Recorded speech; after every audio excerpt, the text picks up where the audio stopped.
J'ai joué dans le jeu de la mort un peu par hasard. Ma carrière d'acteur était dans l'impasse. Et puis un jour à Londres, en regardant un film de kung-fu, je me suis dit, voilà le genre de film qui marche. J'aimerais bien rencontrer ce Bruce Lee. Je n'arrivais pas à le joindre au téléphone, mais à l'époque, rien ne m'arrêtait. Alors j'ai décidé de jouer pour me faire de l'argent, et j'ai tout perdu. Je ne me suis pas découragé, et j'ai pris un vol charter pour Singapour. J'y suis allé parce que j'avais vu au générique d'un film avec Bruce Lee distribué à Singapour. Je pensais le trouver là-bas. Je descends donc à l'hôtel Hyatt de Singapour et là, la fille qui s'occupait des relations publiques m'apprend que Bruce Lee vit à Hong Kong. Je lui demande comment faire pour y aller, sans argent. Elle me répond, James Bond n'a plus d'argent, ce n'est pas possible. Et moi, si je suis sérieux, je n'ai pas d'argent. Heureusement, elle connaissait des gens qui travaillaient dans une compagnie aérienne. Et je me retrouve à Hong Kong, sans argent, mais avec une chambre réservée au Hyatt. Je demande où on peut trouver Bruce Lee, et on me répond qu'il est à Kowloon, près de la frontière chinoise, où il y avait des studios. Comment faire pour y aller? Il faut prendre un taxi. En fait, je me suis retrouvé dans un bus rempli de Chinois et je leur ai demandé où se trouvaient les studios.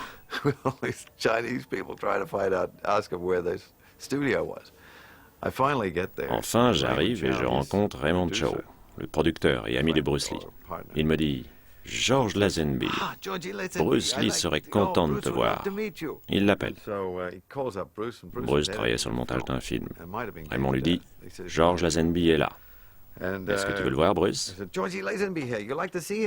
Et Bruce lui répond « Non. » J'ai parlé quelque temps avec Raymond et ensuite je suis parti. Et j'étais là, à l'arrêt de bus devant les studios, quand je vois arriver une voiture de sport Mercedes avec 4 personnes à l'intérieur, alors que c'était une de 2 places. Bruce est assis à l'arrière, avec M. Hong Kong, sa secrétaire à l'avant et sa femme Linda est au volant. Une grosse Mercedes suivait, conduite par Raymond Chow, tout seul à l'intérieur. Les 2 voitures s'arrêtent. Raymond baisse la vitre et me demande « Tu veux déjeuner avec nous ?» J'ai répondu « Oui, mais où est-ce que je m'assois ?» Le secrétaire a fait de la place et je suis entré alors que le producteur était tout seul dans sa Mercedes. On est parti. Et on a été pris dans un typhon assez violent. On voyait des morceaux de tôle ondulés s'envoler, les gens dans la rue s'accrochaient au mur. Bruce, lui, continue à parler comme si de rien n'était. Moi, c'était la première fois que je voyais un typhon. Et puis, à un moment donné, Bruce a dit « Bon, on va se garer et rentrer dans un restaurant, le temps est vraiment trop mauvais. » Le typhon était vraiment très violent. On s'est donc précipité dans un restaurant qui était rempli de clients. Tout le monde a été surpris de voir arriver Bruce Lee. Ils se sont tous arrêtés de manger ou de parler pour le regarder. Le directeur est arrivé et a déplacé les tables et les chaises pour que nous puissions nous installer. On est resté un bon moment à discuter. Bruce nous a dit « Quand je tourne une série de combats, je m'imagine toujours combien de temps mon adversaire tiendrait dans la vraie vie. Par exemple, André, qui est avec nous, il parlait d'André Morgan.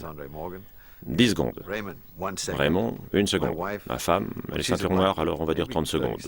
Monsieur Hong Kong est ceinture noire, lui aussi, 1 minute. Et toi, George, combien de temps tiendrais-tu? J'ai répondu 2 secondes, probablement. Il m'a remercié. Et puis il s'est tourné vers Raymond et il lui a dit « Donne-lui 10 000 $. Raymond a failli s'étrangler. Bon, c'était un homme d'affaires. Bruce lui a dit « George n'a pas d'argent, sinon il ne prendrait pas le bus. Alors donne-lui 10 000 $. Pourquoi ?» a demandé Raymond. Il va interpréter mon ami dans mon prochain film. J'ai donc reçu cet argent et ça représentait une sacrée somme à l'époque. On pouvait s'offrir 2 Porsche avec 10 000 $. J'en avais acheté une 5 000 $ avant de la revendre. Quand le typhon s'est calmé, on est sorti et par la suite, Bruce s'est occupé de moi. Il a fait ouvrir un compte bancaire à mon nom et on a commencé à parler du film Le jeu de la mort pour savoir comment introduire mon personnage. J'étais chez Bruce et j'avais Warner Bros. Au téléphone qui me demandait de lui parler. La Warner lui offrait un cachet 3 fois supérieur à celui d'autres acteurs, bien plus élevé que celui d'Elizabeth Taylor et de Burton. Mais Bruce Lee avait décliné l'offre. J'ai raccroché et j'ai parlé avec Bruce. Je lui ai demandé pourquoi il refusait cette offre. Il m'a répondu, « George, en un seul film, j'ai déjà gagné 3 fois ce que la Warner me propose. » Bon, je le comprenais. Et puis il avait proposé sa participation à une série américaine sur le kung-fu. Mais le studio avait choisi quelqu'un d'autre, un danseur qui ne connaissait rien au kung-fu. Les producteurs pensaient que les spectateurs n'étaient pas prêts à accepter une star chinoise. Mais Bruce leur a prouvé qu'ils avaient tort. J'appréciais son attitude. C'était le genre de personne qui, face à un mur de briques, change de direction, contourne le mur. Un jour, la première fois qu'il est allé à Hong Kong, on l'a invité à un talk show. Il y avait là un Japonais qui faisait de la lutte à la corde face à 3 ou 4 personnes. Le présentateur demande alors à Bruce, « Vous qui êtes un homme fort, vous ne voulez pas essayer de le battre ?» Bruce répond, « Ce n'est pas ma discipline, mais je peux le battre. » Le Japonais a ri, et Bruce l'a battu.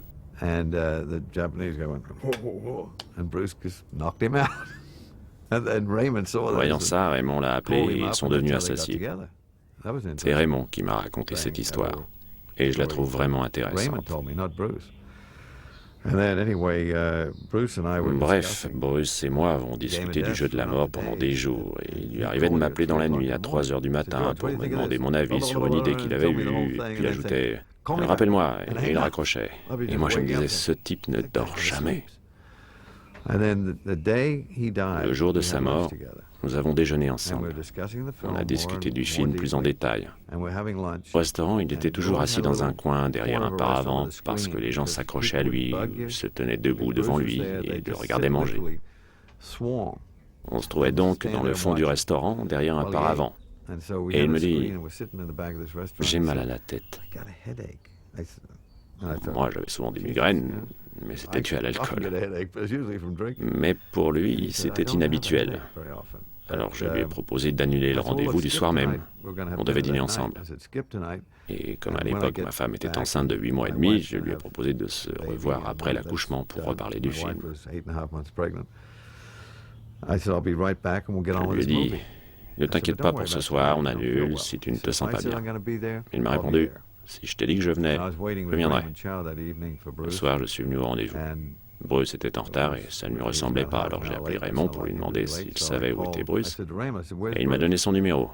C'est une fille qui a répondu. Elle m'a dit, il dort, je n'arrive pas à le réveiller. Je lui ai dit d'appeler une ambulance. Puis j'ai quitté le restaurant et quand je suis rentré dans ma chambre d'hôtel, le téléphone sonnait. J'ai décroché et là, on m'a annoncé la mort de Bruce Lee. J'étais choqué. C'était impensable. Quelques heures plus tôt, il déjeunait avec moi et il était en pleine forme, par une petite migraine. Par la suite, j'ai tourné dans quelques films de kung-fu et j'ai fait la connaissance du docteur qui avait autopsié Bruce Lee. En fait, il est mort d'une rupture d'anévrisme. Il y a eu une suite et c'est cela qui a provoqué la migraine. Je crois qu'il s'entraînait trop. On a dit qu'il avait reçu un coup, on a donné plusieurs raisons de sa mort, mais en fait, je crois qu'il consacrait trop de temps à ses entraînements.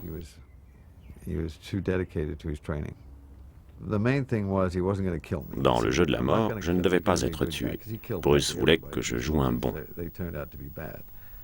Dans ses films, il tue pratiquement tous ses adversaires, mais ce sont des méchants. Il pensait que je pourrais permettre d'attirer des spectateurs qui ne seraient pas venus le voir parce qu'il était chinois.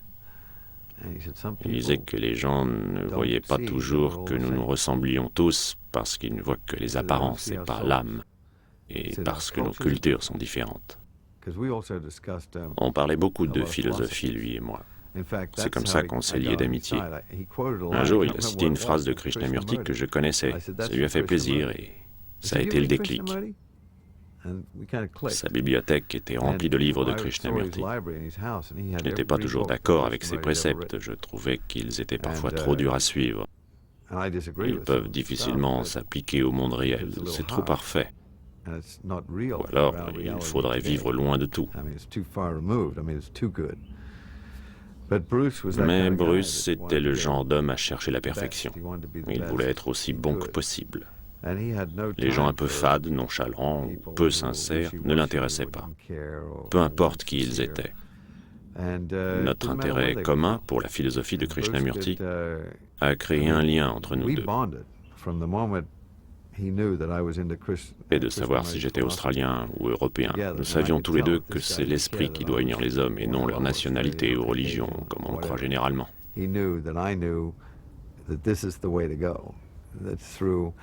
Spirit and not through nationality or religion or any of that stuff, which people generally bond through. Je devais interpréter un des hommes de Bruce qui le sauve à la fin du film. Je le sortais de cette maison en forme de pyramide. C'est là que j'apparaissais. Je jouais le rôle d'un mentor. Lui était très physique et moi plus intellectuel, ce genre de choses.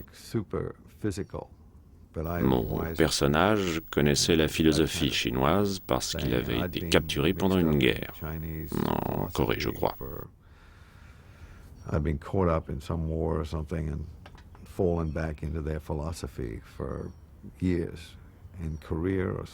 En Corée, je crois, il me semble qu'il y avait un monastère. Je ne me rappelle plus tous les détails, mais c'est ainsi qu'on introduisait mon personnage. Puis je disparaissais à nouveau et je revenais plus tard à ses côtés dans un autre film. Voilà de quoi on discutait. Je trouve que Au service secret de Sa Majesté est un très bon film d'action pour un film occidental. J'ai fait moi-même toutes les scènes de combat. On ne se posait pas la question de savoir comment se placer pour être raccord avec le cascadeur. À un moment, je me suis blessé au bras et on a continué la prise. Je me suis juste soigné, j'ai continué. Le réalisateur était vraiment dur avec moi. Il voulait vraiment que je travaille le rôle. Les plans sont bien meilleurs quand l'acteur fait ses cascades lui-même. Autant que je sache, à Hong Kong, on n'utilise pas de doublure. L'acteur fait plus de cascades, plus rapidement et mieux que chez nous. Dans le film de James Bond, les sauts étaient vraiment bien exécutés pour un film occidental. On faisait 40 ou 50 mouvements sans s'arrêter, alors qu'en Occident, on en fait 3 ou 4, voire 5, et on coupe. C'était comme mémoriser des pages entières de dialogue. Il fallait se souvenir de la chorégraphie, parce que si on oublie un pas, on risque de frapper quelqu'un, ce qui m'est arrivé plus d'une fois au début. Mais en face de moi, j'avais des durs à cuire. Ils ne se plaignaient jamais et continuaient leur enchaînement. Et il fallait y mettre de l'énergie. Au début, c'était difficile.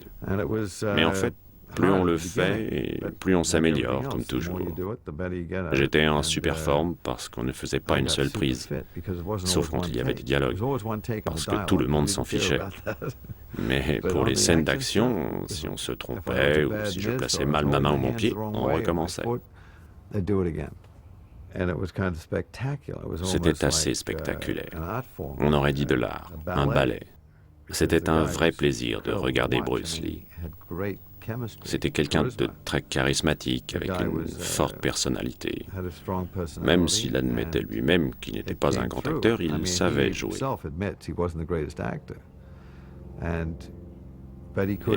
Et il s'améliorait, comme toujours, avec la pratique. Il faisait partie de ces gens qui ne passent pas inaperçus. Il était riche de plusieurs cultures.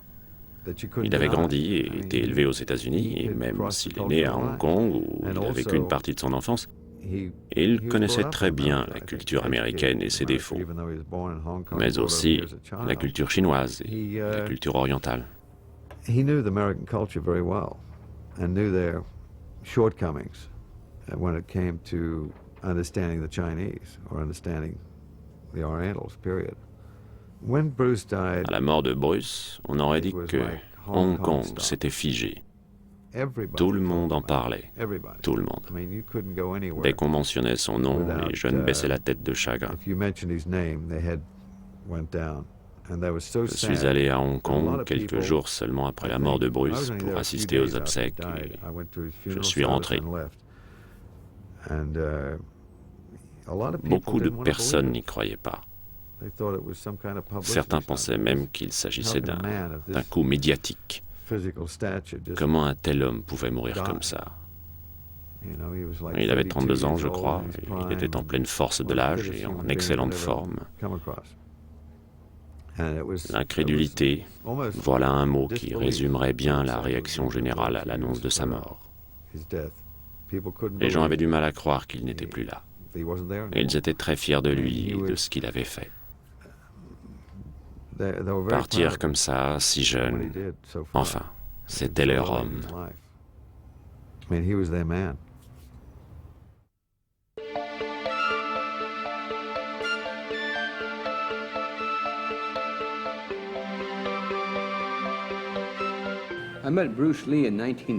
J'ai rencontré Bruce Lee en 1959. Il était revenu à San Francisco, où il est né, grâce à Ruby Cho, qui le soutenait. Il est venu ici et je l'ai rencontré par l'intermédiaire d'anciens amis qui s'entraînaient avec Bruce. Bruce empruntait toujours le même chemin, depuis le restaurant de Ruby Cho jusqu'à l'école Edison Vocational, où il prenait des cours d'anglais.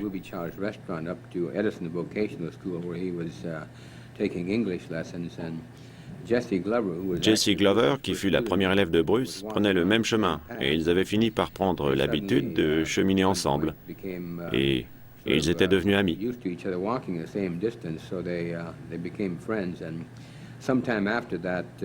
Parfois, Jesse et quelques-uns de ses amis sortaient avec nous, car nous vivions dans le même quartier.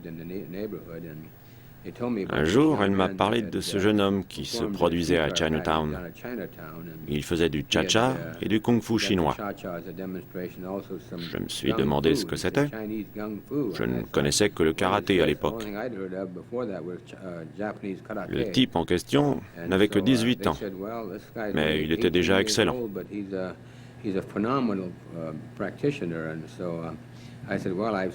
Moi, j'avais vu des maîtres japonais, et je me demandais comment on pouvait être aussi impressionnant à 18 ans.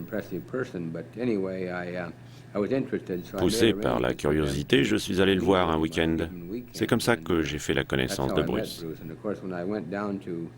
Évidemment, j'ai été très impressionné. Par exemple, à un moment, je devais lui donner un coup de poing. J'étais un peu dérouté parce que je me demandais ce qui allait m'arriver.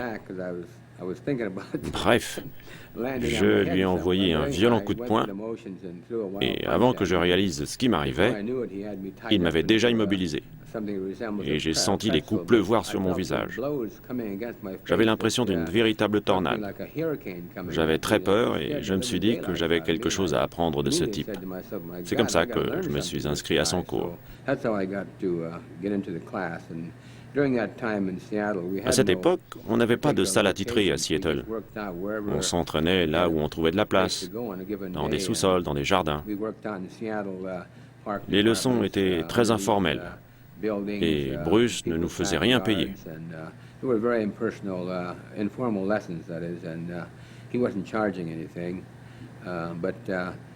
Il vivait avec la famille de Ruby Cho. Et lui, comme Ruby, avaient tous les deux un caractère très affirmé. Il arrivait qu'il y ait des heurts. Bruce répétait sans cesse « Vivement que je m'en aille, que je me lance ». Alors un jour, on lui a demandé « Pourquoi est-ce que tu n'ouvres pas ta propre école ?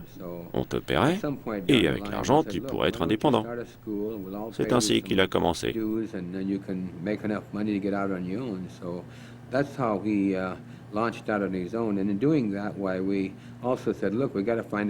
Ensuite, on s'est dit qu'il fallait trouver un local pour s'entraîner.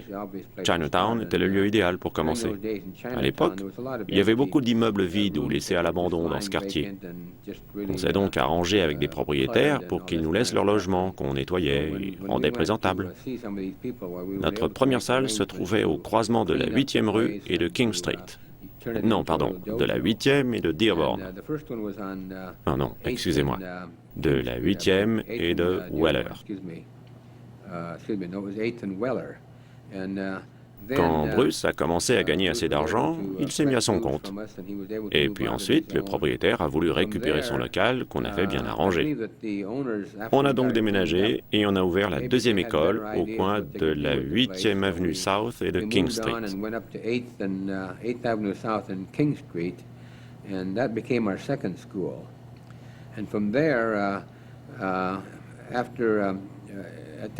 À cette époque, le kung-fu était encore considéré comme une curiosité, une discipline peu connue des Occidentaux. Seul le karaté commençait à devenir un sport populaire aux États-Unis. Bruce nous a annoncé qu'il voulait nous enseigner les arts martiaux, mais qu'il fallait pour cela qu'il se fasse connaître, ce qu'il a très bien fait.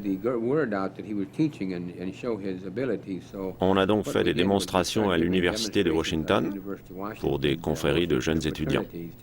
On a même demandé à des filles de s'inscrire. Et quand nous avons commencé à avoir beaucoup d'élèves, il a fallu chercher un local plus grand.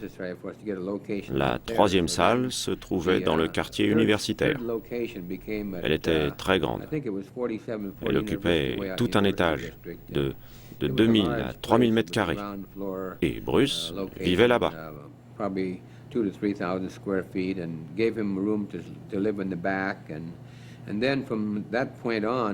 Quelques années durant, le karatéka Ed Parker a organisé un tournoi international de karaté qui avait lieu à Long Beach, en Californie. Il connaissait déjà Bruce à l'époque et il l'avait tellement impressionné qu'on lui avait demandé de participer au tournoi.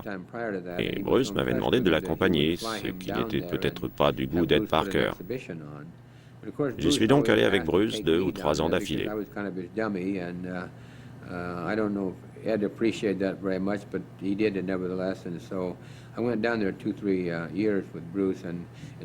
Et en 1964, Black Edwards était l'invité d'honneur de ce tournoi, qui a reçu une sacrée publicité.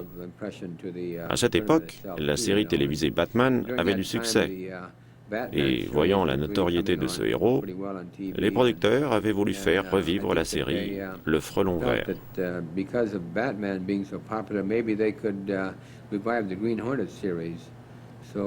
Donc un jour, en 1964, Bruce vient me voir et me dit qu'il a reçu un appel de la 20th Century Fox, qui veut lui parler du rôle de Kato dans Le Frelon Vert. On connaît la suite. Il a obtenu le rôle et il a quitté la salle.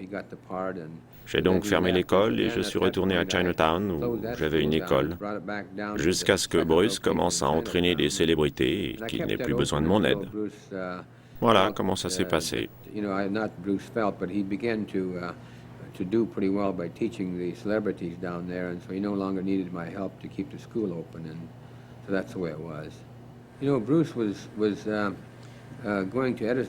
À l'époque, Bruce allait à l'école Edison Vocational.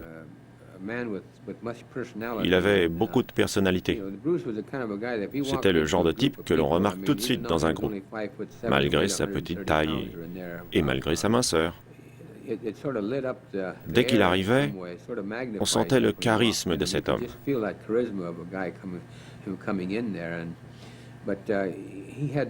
Mais il n'a jamais cherché à écraser les autres. À l'époque, le kung-fu chinois n'était pas très connu et il avait envie de faire découvrir cette discipline.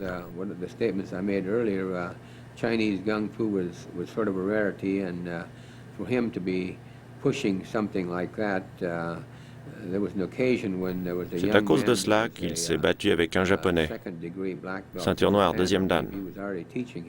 Cet homme enseignait les arts martiaux à Seattle et prenait lui aussi des cours à l'école Edison Vocational. Il n'a pas supporté que Bruce enseigne lui aussi les arts martiaux. Il pensait que Bruce cherchait à lui prendre sa place. Alors les démonstrations étaient pour lui l'occasion de défier Bruce, qui ne voulait pas entrer dans son jeu.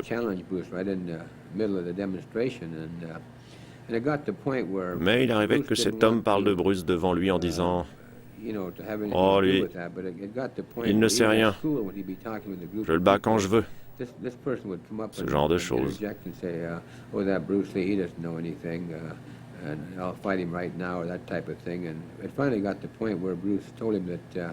Un jour, Bruce lui a dit qu'il ne voulait pas se battre avec lui, mais que s'il continuait, il serait obligé de le faire. Finalement, il a relevé le défi et ils se sont affrontés lors d'un combat clandestin à Seattle.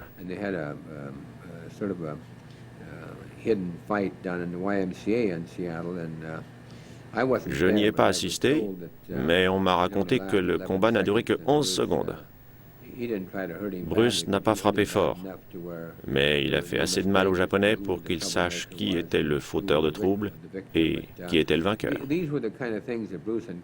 Ce genre d'affrontement avait également lieu quand Bruce se rendait à Auckland, la communauté chinoise de San Francisco, où on le défiait sans cesse. Finalement, un combat eut lieu entre l'un des maîtres de kung-fu du quartier et Bruce, pour tenter de le battre. Et bien sûr, Bruce gagna encore ce jour-là. En arrivant à Seattle, Bruce maîtrisait déjà de nombreux systèmes d'arts martiaux. Mais une fois à Hong Kong, il s'est rendu compte que le système Chung était celui qui offrait le plus d'efficacité et de simplicité. Et donc, même s'il savait déjà imiter des formes animales, comme la menthe religieuse, il pouvait presque tous les imiter encore mieux que les maîtres.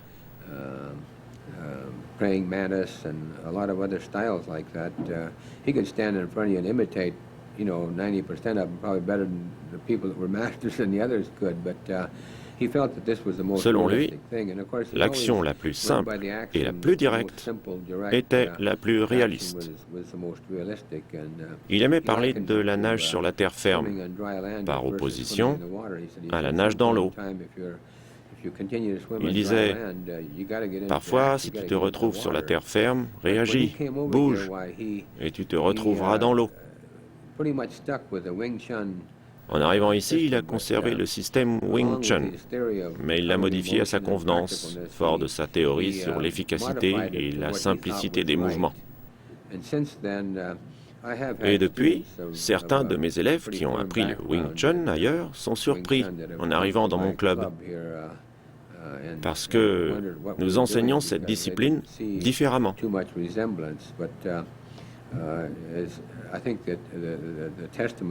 Bruce nous a laissé en héritage une méthode de combat appelée Jeet Kune Do, qui inclut des choses à la fois extrêmement simplifiées et réalistes. L'idée étant qu'à un moment donné, mieux vaut retirer qu'ajouter sans cesse.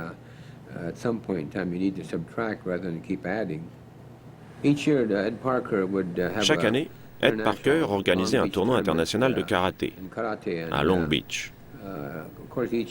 Et il invitait des célébrités qui venaient faire leur show pendant les pauses.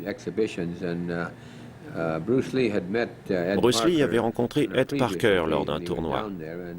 Et comme il était le genre d'homme qui aime parler à ceux qui ont les mêmes centres d'intérêt que lui, ils discutaient ensemble. Bruce n'aimait pas provoquer la confrontation, mais il impressionnait toujours son interlocuteur.